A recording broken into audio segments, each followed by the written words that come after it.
Thank you very much. As you heard during the introduction, I came from the insurance industry. So I was a fairly illogical choice to head up a DOT. And I remember coming to state government from the private sector meant I brought with me all of my prejudices and stereotypes of government employees. And I remember my first meeting with the employees at the New Mexico DOT. And it was out in the district offices, and they had backed the equipment out of the maintenance bay and had the folding chairs set up. And 150, maybe 200 employees. And it was my introduction to them and their introduction to me. And I had the chance to explain how I believed an organization should function. I explained to them that I believed that we had to have an open, honest communication. If we couldn't talk to each other honestly, how could we ever solve problems? And then I said it was the role of leadership to point the direction the department was going to be headed. That we then needed to create a safe playing field so we all knew where our boundaries were, and those boundaries came from our shared values. We then had to empower and challenge our employees to use their initiatives to move us in that direction. And lastly, we needed a true performance measurement system to know if we were making progress or not. And I said that our investment in our employees is the training and the tools that we give them so that they can be successful. And that I was going to measure every manager within the department as to how well they were providing tools and training to their employees.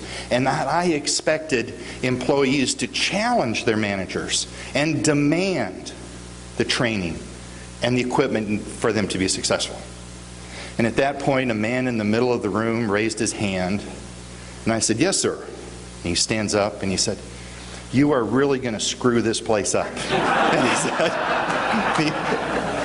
And he said, you don't understand. You're going to be gone in 4 years. We're still going to be here. Our managers are still going to be here. And they're going to remember that we challenged them. And I said, well, as long as I'm here, we're going to do this way. And it turned out that I was there 8 years, not 4. But over the course of the next 35 minutes, the same gentleman stood up 3 more times to tell me that I did not know what I was doing. And I have to admit that I was getting a little irked. And then all of a sudden this light goes off, and I'm going, wait a minute, he's doing what I said had to happen. We had to have this honest two-way communication. And so I said, "Sir, what's your name?" And the room sounded like this 5th grade class because everybody goes, "Ooh." And he said, "Jose Montoya." I said, "Jose, because you had the courage to tell me what you believe, I want to give you a day off with pay." And the room's really quiet and people are looking back and forth. And a man on the front row raises his hand. And I said, "Yes, sir." And he goes, "I don't like you either." And I can tell you that it was using those mechanisms of pointing the direction, of creating a safe playing field, empowering and measuring, that turned our department into the star state government. Our department was the first state agency to receive the highest quality award in New Mexico. When I was recruited and luckily chose to be able to come to Missouri, and using the same system, in only 3 years we received the highest quality award there. And what I have learned is that the prejudices that I brought to state government were absolutely wrong. The most dedicated, committed people I have ever met are the people that work for state government. And they are punished with abuse and little appreciation. And yet, day after day, they do what's right because they believe it. And what I've learned is that if we can create the right environment, that they can thrive, that the winners of that are the citizens, because they get better government, better return for their investment. And I just can't believe that the people at the DOTs that I've been able to be at allow me to associate with them. I feel so proud to be with them.